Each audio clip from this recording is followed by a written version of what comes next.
Instead of the star on Hollywood Boulevard, the film noir showed the star in the shadows of the night.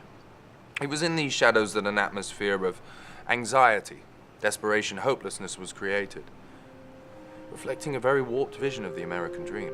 But it didn't start there. It was heavily influenced by German Expressionism, which reached its peak after World War I.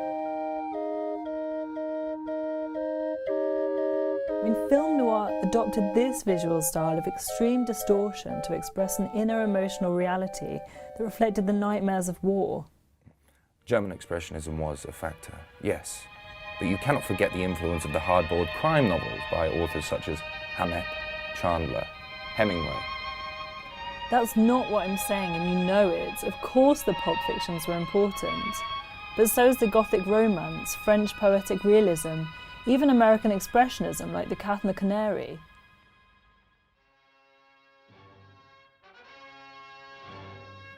Typically, the male protagonist serves as an unreliable narrator, acting both as a participant and the spectator to the narrative. In their attempts to move on and to start anew, they inevitably fail as they are stymied by the actions of their past. The male protagonist demonstrates a test of one's code of living, walking this fine line to see if they go against this code. But behind the tough facade of the three-piece suit, fedora and trench coat, a darker characteristic is hidden.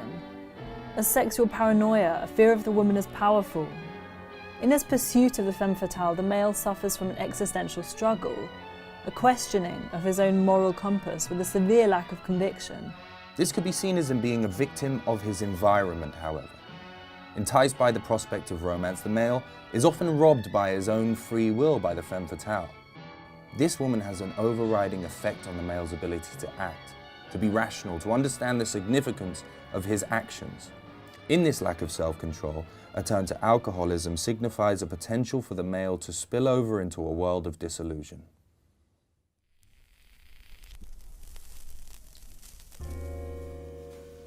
The femme fatale is an antagonizing force fueled in her own sexual desire, transforming into deception, trickery, and ultimately murder. It's a lot more complicated than that. She's a mirror image of the man, at a time when women were controlled, manipulated, and financially dependent on men. The femme fatale is a violent cry out for independence. She transgresses the boundaries of the conventional nuclear family. One could argue that she is an extremity of this outcry, as she is willing to kill and die for her own desires. What? And the man isn't. Just as the man is alienated by society, the woman is too, by her being oppressively symbolised as a womb of love and safety.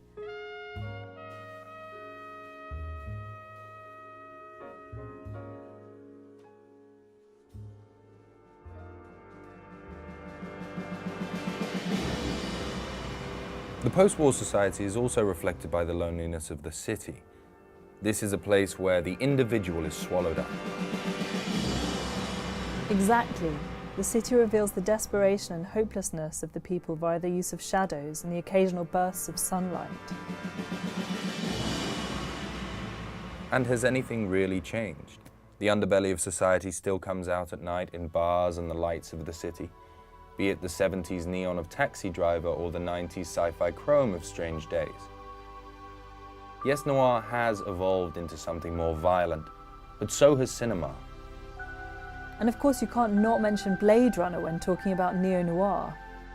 Blade Runner is the quintessential evolution of the noir genre, transporting it to a sci-fi environment but still maintaining the characteristics of a 40s noir.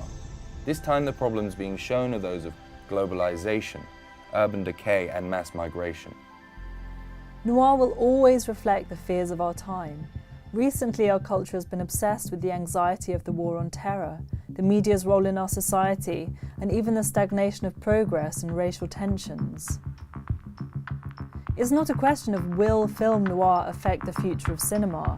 It's a question of when, as the streets will continue to offer something darker than night.